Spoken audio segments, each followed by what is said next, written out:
बच्चे पे विश्वास होना चाहिए कि मतलब बंदा मतलब कामयाब हो जाए। मेरे पे पूर्ण विश्वास है, जब मैंने सहायता करी, मैं तेरे साथ अपना है तो कोई बात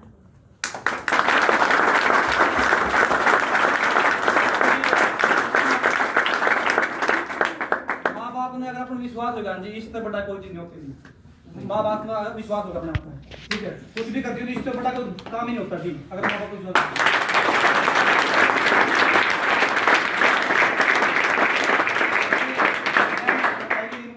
ड्रीम लेवल के बारे में कब प्लानिंग कब की बनाई है, मैं बताओ अपना ड्रीम लेवल के बारे में, मैनेजर कब तक डन करना है, क्या प्लानिंग है? हाँ जी, मेरा टारगेट है कि 18 फरवरी को मेरा बर्थडे आता है। प्लानिंग है कि तब तक मेरा मैनेजर लेवल डन हो जाए। फरवरी तक मेरी प्लानिंग है मेरा मैनेजर लेवल डन हो जाए।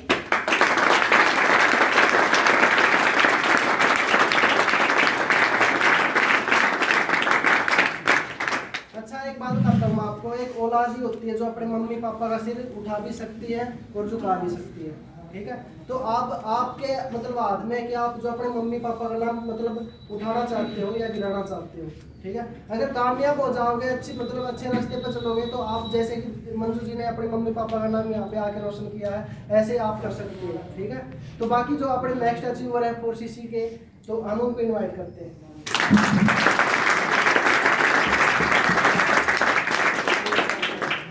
Happy new year. मैं मेरे प्लाइन भूपेंद्र जी को इनवाइट करता हूँ आगे।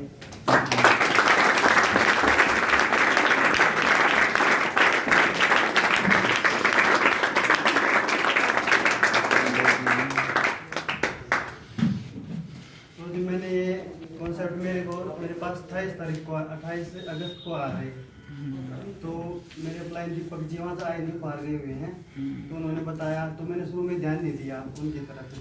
तो मैंने ऐसे करके 2-3 दिन निकाल दिए। तो उन्होंने फोन किया, तो देख ले, तो नारायण दिए फिर। तो मैंने सोचा चल भाई इतना कर रहा तो देख ले एक बार। तो मैंने देखा, मुझे थोड़ा समझ में आया।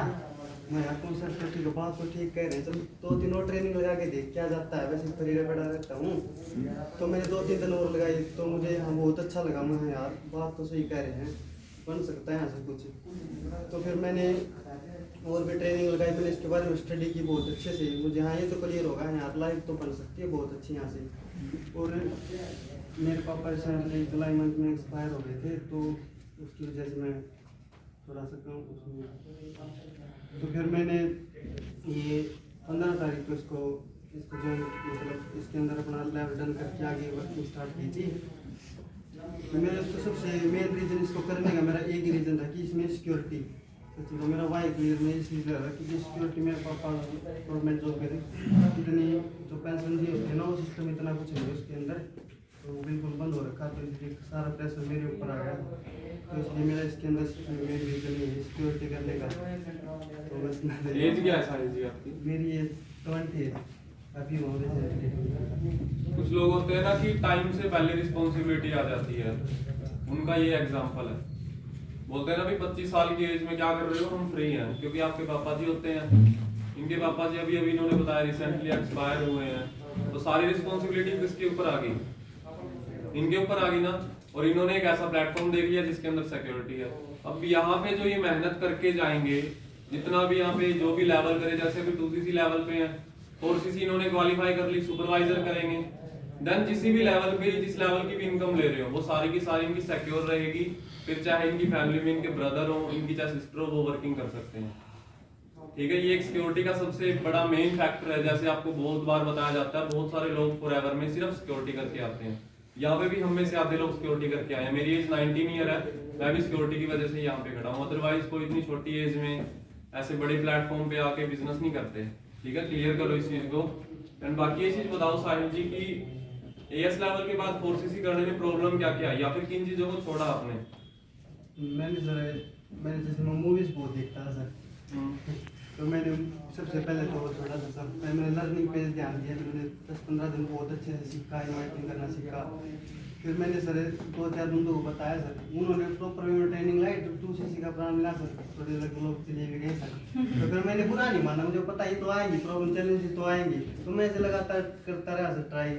तो फिर मुझे मेरा पार्टनर रमनी तो मिली, तो उनको समझ में उन्होंने अपना लेवल डन किया ऐसे ही। तो फिर ऐसे ही करके मेरा 1 मंथ भी काम नहीं चला था, तो फिर मैंने और अच्छे से लर्निंग की, तो फिर मुझे मेरे 2 पार्टनर हो गए थे। तो आपके डायरेक्टर में पार्टनर उनकी भी थोड़ी सी हुई है ना?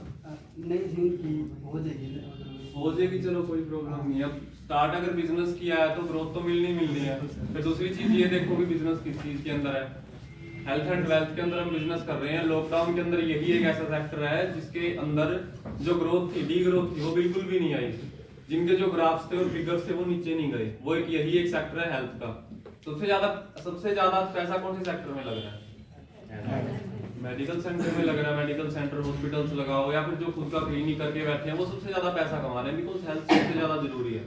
तो अपना जो वाई है वो इस तरीके से भी आप क्लियर कर सकते हो कि आप जो बिजनेस कर रहे हो वो आने वाले टाइम की नीड है। ठीक है, जब लोग हर चीज छोड़ सकते हैं पर वो हेल्थ नहीं छोड़ेंगे। प्रोडक्ट्स के अंदर आप बिजनेस करते हैं, वर्ल्ड के बेस्ट हेल्थ प्रोडक्ट्स हैं, वो चीज आप क्लियर करो। प्लस आप विलेज से हो, गांव से हो, हम सारे के सारे गांव के एरिया से बिलोंग रखते हैं, तो अपने पास इतनी ज्यादा अपॉर्चुनिटीज नहीं है कि हम शहर के लड़कों की तरह, शहर के लड़कियों की तरह कुछ बड़ा किसी कंपनी में लग जाएंगे या फिर अपना इधर उधर का एडवांस होके अच्छे से वर्किंग कर लेंगे। आप अपडेट हो टाइम के साथ। कैसे अपडेशन की बात कर रहा हूँ मैं। एक शहर का लड़का, एक शहर की लड़की होती है, ठीक है, क्या हम उनकी तरह अपडेट हैं? उनके जितने अपडेट हैं नहीं है, तो प्रॉब्लम्स किसको आएंगी? आपको ही आएंगी ना। इसी वजह से आपको फॉरएवर लिविंग भी करनी चाहिए ताकि आप अपडेट हो पाओ, ताकि आप अपनी पर्सनैलिटी को डेवलप कर पाओ। बिकॉज अगर आप अपनी पर्सनैलिटी को डेवलप करने बाहर जाओगे, Noida side, Delhi side, Chandigarh side, आपसे पैसे चार्ज किए जाएंगे उन चीजों में। ठीक है, अगर आप स्किल सीखने जाओगे, एक अच्छी कंपनी में अगर एक अच्छे लेवल पे जाना है तो किस चीज का जरूरी होना है? स्किल्स का, कम्युनिकेशन स्किल्स का, पर्सनैलिटी का होना बहुत ज्यादा जरूरी है। तभी आपको देख के कोई कंपनी में रखेगा। अगर आप जॉब करने भी जा रहे हो, वैसे जिसको जॉब नहीं करनी उसके लिए तो और भी बेटर है, पर इन चीजों के बाहर पैसे लगते हैं 5-5 हजार, 6-6 हजार रुपए। वो एक टिकट देंगे आपको, सेमिनार में बुलाएंगे, वेबिनार में बुलाएंगे। यहाँ पे वीडियोस देखते हो ना आप यूट्यूब पे, सोनू शर्मा की देखते हो, विवेक बिंद्रा की। जब ये वेबिनार करने जाते हैं ना, उसके अंदर बहुत सारे लोग बैठ के इनको सुन रहे होते हैं, और उनकी टिकट जो पता है कितने की होती है? कोई बताएगा? हाँ जी संजीव जी। 3-3.5 हजार उन्होंने खुद बताया था वेबिनार के अंदर। जी, तो ये चीज आप क्लियर करो। वहां पे वो पूरा नोट भी करेंगे, अब पूरी डायरी भी भरेंगे, जितनी चाहिए वो छोटी से छोटा अक्षर भी बोले। यहाँ पे हमारी बातें किस किस ने सारी नोट की हैं डायरी के अंदर? डायरी के अंदर बहुत कम लोगों ने किया। क्यों? फ्री, आपको फ्री में सुनने को मिल गई है ना। और अगर ऑफिस के अंदर एंट्री ही पैसों से करवाई जाती, कौन सा ऐसा इंसान है जो डायरी ना लेके आता? कोई भी नहीं होगा। कौन सा ऐसा इंसान मिलता है यहाँ पे जो लिखता ना उन चीजों को? एक भी नहीं होता, क्योंकि आपको फ्री मिल गई। और इंडिया में फ्री की चीज की किसी को कदर नहीं है, चाहे वो आपको घर में मिल रही हो, चाहे वो आपको बाहर मिल रही हो। फ्री में अपने को अपने मम्मी पापा मिल गए, उनकी भी बहुत लोगों को कदर नहीं होती, जैसा कि सर ने बताया। तो ये चीज आप क्लियर करो कि अगर यहाँ पे आपको कोई एडवांटेज मिल रही है, फ्री में अगर आपको ट्रेनिंग्स मिल रही है, फ्री में आपको ऑनलाइन ट्रेनिंग्स मिलती हैं, पर हम उस लिंक के लिए पैसे देते हैं जूम ऐप को। ये भी आप में से बहुत लोगों को नहीं पता होगी। ऑनलाइन ट्रेनिंग्स लगाते हो सारे? तो जो वो लिंक आता है ना आपका, उसके लिए चार्ज लेती है जूम ऐप, पर वो आप नहीं पे करते। जैसा अभी सतीश जी ने बताया, 3%, 95% काम कौन करता है? आपके सीनियर करते हैं। तो वो हमारा काम है कि हम आपको सिखाएं।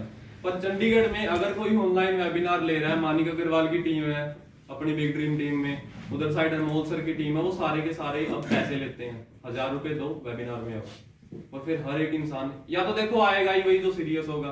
ठीक है, हम आप में से भी बहुत सारे लोग, अगर मैं भी बोल लूं कि आप पैसे दो, चार्ज दो इन चीजों को सीखने के लिए, ट्रेनिंग्स को सीखने के लिए, कौन कौन पैसे दे देगा?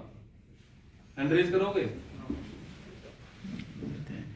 और जो नहीं देंगे वो, इसका मतलब यहाँ पे सीरियस नहीं है, वो सिर्फ फ्री में सीखने आ रहे हैं। ठीक है, और अगर एक्चुअल में कोई नॉलेज चाहता है ना, एक्चुअल में चाहता है मेरी पर्सनालिटी डेवलप हो, तो सैक्रिफाइस करना भी छोड़ो। ठीक है, सैक्रिफाइस करना भी सीखो कि मैं किसी चीज को दूंगा, कोई चीज पे करूंगा तभी मुझे कुछ बदले में आके मिलेगी। प्रकृति का नियम क्या है? प्रकृति का नियम है ना, कोई चीज आप दोगे तभी आपको मिलेगी। ठीक है, तो ये चीज आप क्लियर करो। अगर फ्री में कोई चीज मिल रही है तो मैं चाहता हूँ यहाँ से जितने भी पार्टनर आप बैठे हो, चाहे आप यहाँ पे अब 75 हो, 80 हो, 50 हो, 100 हो, एक भी इंसान नाकामयाब नहीं होना चाहिए। देखो सर ने क्या बात बताई भाई, फ्री की चीजें यहाँ पे कदर कम कर दे, रियल में कम कर देगी। ठीक है, आप बताओ, एक तो होती है गवर्नमेंट हॉस्पिटल की दवाइयाँ सरकारी अस्पताल की, एक होती है CMC अस्पताल की अपने हिसाब की। अगर आप बीमार हो गए मतलब सरकारी अस्पताल से दवाई लेगा टाइम पर नहीं लेगा, और वह जो पैसे लग रहे हैं वो टाइम पर लोगे, बताओ नहीं लेते हो तो, क्योंकि वो 3000 रुपये में आ रही, वो आ रही है 20 रुपये में। तो बताओ जी फ्री की चीज की कदर करे तो आप नहीं करते ना। तो यहाँ पर जी दिल से करो, फॉरएवर दिल से कौन कौन कर रहा है, दिल से, ये नहीं भाई आगे भी आगे, वो नहीं, दिल से कौन कर रहा है। और नोस पार्टनर कौन कौन है, नोस जिसकी मतलब है ओनली ज्वाइनिंग हुई, ठीक है। तो देखो जी टाइम खराब करना कोई फायदा कोई नहीं, अपना नेक्स्ट लेवल फोकस मारो कि सर से गाइडेंस लो अपना कि मेरा मतलब अगला लेवल कौन सा है। प्रमोशन होता है अपना असिस्टेंट सुपरवाइजर पे, तो जल्दी जल्दी 3 दिन के अपना अंदर लेवल करो जी अपना, क्योंकि सीट इसके अंदर लिमिटेड होती है। अगर टाइम खराब करना तो 1 महीने के बाद भी आप यहीं मिलोगे और 1 साल के बाद भी यहीं मिलोगे, ठीक है। तो ये जी देखो फ्री की चीज की कदर नहीं होती, रियल सर ने राइट बोला है, ठीक है। तो फ्री में जो आपको नॉलेज मिल रही है इसके मतलब थोड़ा इसका फायदा उठाओ जी आप, ठीक है। तो वाई बात हो जाओगे जी, फिर मैं बात में आपको सोचो इसका रिजल्ट नहीं आया, रिजल्ट तो भाई आएगा जब आप इसके नॉलेज को आप अंदर एक्सेप्ट करोगे नहीं, ठीक है। तो बाकी ये अपने दिल से करो जी, फॉलो करो तो जी, तो टाइम खराब करने का अपना कोई फायदा कौन जी, 1 मिनट की आपकी वापस नहीं आएगी, और आती हो तो बताओ जी, ठीक है। आज आप ऑफिस में आए हो जी, न्यू साल पर है, कई क्या कर रहे हैं, मस्तियां कर रहे हैं, कई पार्क में, कहीं जा रहे हैं, क्यों कर रहे हैं जी, तो उनका कोई बोर्ड नहीं जी, ठीक है। आपने मतलब 2020 में कुछ सीखा है, समझा, मतलब अपने अंदर जो भी था, जो आपने मतलब नॉलेज दी वो वहां तक अपनी चीज वहां तक पहुंचा दिया पहुंचाने था, ठीक है। अगर 2020 में मतलब 21 में आपने जहाँ पर पहुंचना है तो वो रास्ते चेंज करने पड़ेंगे।